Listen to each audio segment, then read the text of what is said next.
The Void, Series 1, Episode 1, The Naled, Chapter 8.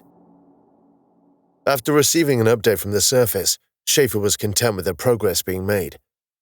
Despite the lack of incident, he was still wary, and he wouldn't feel comfortable until the investigation was over.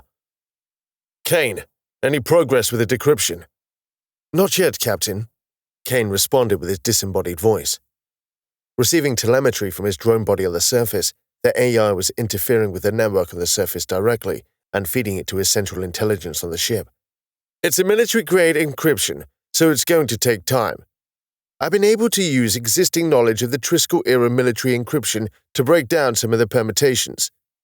But there are still some unique keys that need to be cracked," Kane elaborated. "Let me know when you manage to break it." "I will do, Captain." This was the part of the job that Schaefer didn't like, the waiting. He was a patient man, and he needed to be, but it was always difficult to be in a state of readiness for a long time without anything happening. The mind naturally started to wander, craving stimulation.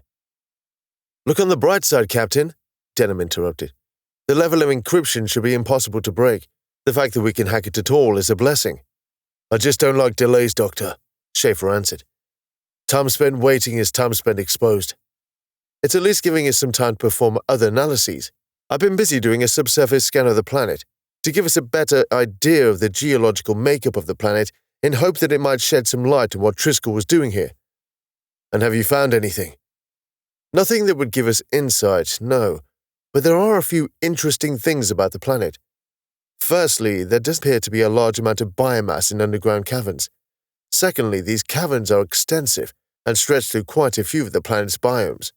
This isn't unusual in itself, as we have found many planets with subsurface ecosystems. What is unusual is that there doesn't appear to be any obvious reason for this." "In what sense?" "Well, there are many reasons, but one of the more common is the surface being bombarded by solar radiation to a point where it can become hazardous to biology, but not so much as to destroy it.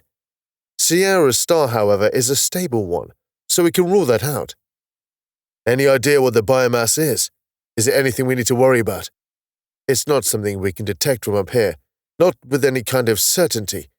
There's indications of mosses and lichens, but there could certainly be complex life down there as well." "Any chance of it being sapient?" "No way of telling, sir," Denom shrugged. "There's no obvious techno-signatures, though. That doesn't negate the concept, but it does make it less likely." More unknown quantities," Schaefer mused. "Kane, could you inform Commander Voigt of this?" "Of course, sir."